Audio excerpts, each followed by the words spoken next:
जे गोसोखां कमिउनिटि नब्ला बेखौ बेखेवनायजों लोगोसे दिनै बिपिएलनि मोनसे सावरायमेल जथुम्मा बेखौ लानानै मा बुंनो सानो? आङो बिपिएफ नागारनानै इउपिपिएल दोलोआव फैनायनि उनावहाय गुबुन गुबुन डिस्ट्रिक्ट आरो ब्लक कमिटिफ्राव हाबनानै रायजो राजाफोरजों रायज्लायदों। इउपिपिएल दोलोनि बिभिन्न मिथिं आं गाफादों आरो बे हिसाबै दिनै सराइबिलाव सुजित नार्जारिनि मुङाव बिटिसिनि 40टा समस्तियाव जि 40टा कमिउनिटि हल लुनाय बा लुफुंबाय बेफोरखौ बेखेवनायनि हाबाफारि लादों आरो बेबायदिनो नैबे बर'बादा सराइबिल समस्तिनि सिङाव बर'बादायाव बे न'खौ लुफुंनाय जाबाय आरो बेखौनो दिनै बेखेवनाय जादों। बे हाबाफारियाव आसामनि केबिनेट मन्त्रि इउजि ब्रह्म बिथांजों लोगोसे बिटिसिनि राकेश ब्रह्म आरो बेनिफ्राय जायगानि एमएलए जिरन मुसाहारिजों लोगोसे आङो फैफानानै बेवहाय मिथिं गाफैदों। नुनो मोनदों जे सराइबिल हिसाबै दिनै इउपिपिएल दोलोआ रायजो राजानि समर्थन जोबोद मोजां आरो जोबोद स्ट्रं जानानै दं। बेवहाय आं नुनो मोनदों जे एइबार इउपिपिएलनि देरहानाया निश्चित जानानै दङ। बयबो साहानिफ्राय खोलासिम बङालियानो जाथों, आदिबासियानो जाथों, बर', मुस्लिम जि जाथि गस्थिफोर दङ बयबो लोब लोब इउपिपिएल दोलोआव जगदान जादों आरो बेखौ नुनानै जोबोद मोजां मोनदों। नोंथाङा बिपिएल दोलोनिफ्राय इउपिपिएल दोलोआव हाबनाय लोगो लोगो नोंथांखौ बिपिएलनि दैदेनगिरिया बुंबाय माने बावथा होननानै बेखौ लाना मा बुङो? आं बे खोथाखौ बुंफेराखैमोन, आं उत्तर होआखैमोन, उत्तर होनोबो सानाखै, प्रयजनबो गैया।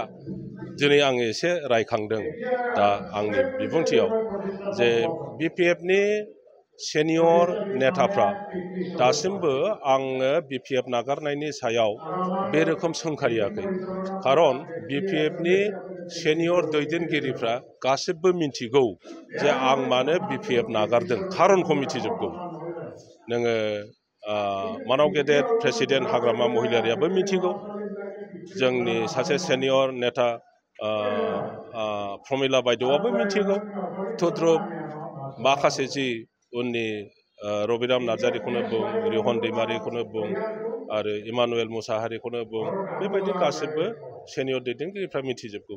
ओंखायनो रावबो जेबो बुङाखै। नाथाय सानैसो उन्दै उन्दै दैदेनगिरिफ्रा बायदिसिना बुंदों। नोंगौ, नोंथाङा बुंनाय बायदि आंखौ बेवहाय थांहां बैयाव थांहां गान्दौला राजाजों रुजुदों। दा सोरबाया बखिदों होननानै बेखौ उत्तर होथारनांगौनि जेबो खारन गैया। बिथांमोनहा आन्दायबाय। आङो जेरैबायदि बिपिएफ दोलोआव गसंथाबनानै दंमोन, गोबां खारनाव आङो नागारनानै इउपिपिएल दोलोआव हाबफैदों। मानोना दिनै बिटिसिनि भबिष्यत निर्नय खालामनायनि दायित्वखौ बिपिएफ दोलोनो होजाला। बिपिएफ दोलोआव प्लेनिं मोनसे परिकल्पना लानानै खामानि मावनाय गैला। बिथांमोनहा बोरैहाय इलेक्सनाव देरहानानै आरोबाव बिटिसि सालायनो हागोन बेनि थाखायल' सेस्था खालामबाय थादों। रायजो राजाफोरनो मोनसे जौगानायनि हाबाफारि लानानै जे परिकल्पना लानानै खामानि मावनांगौ, जायगायाव बिभिन्न जाथि गस्थि धर्मालम्बीफोरखौ राजनैतिक भाबै सामाजिक भाबै ज' खौसे खालामनांगौ, ओनसोलाव नांलायनाय गैया, बुलायनाय गैया, मोनसे सान्थि परिस्थिति सृष्टि खालामनांगौ, बेबायदि परिकल्पना बिपिएफनाव गैया। गुबुन गुबुन जाथि गस्थिनि भाषा, संस्कृति, साहित्य उन्नयननि खोथा, बेनि थाखाय खामानि मावनांगौ बिथांमोनहा दिनै मोजां परिकल्पना लानानै मावनायखौ नुनो मोनाखै। बरन्स दिनै इउपिपिएलआ बेफोरखौ मावफुंनो थाखाय मोजां परिकल्पना स्ट्रेटेजि लानानै दिनै लासै लासै मावनायखौ नुनो मोन्दों। बेखायनो मोनफ्रोमबो जाथि गस्थिनि दैदेनगिरि एबा रायजो राजाफ्रा इउपिपिएल दोलोनि प्रति नोजोरा साबसिन जादों आरो आकर्षण जादों। ओंखायनो दिनै इउपिपिएल दोलोआनो फैगौ इलेक्सनाव जेरैखि जाया देरहाखागोन आरो सरकारखौ इउपिपिएल दोलोआनो दागोन।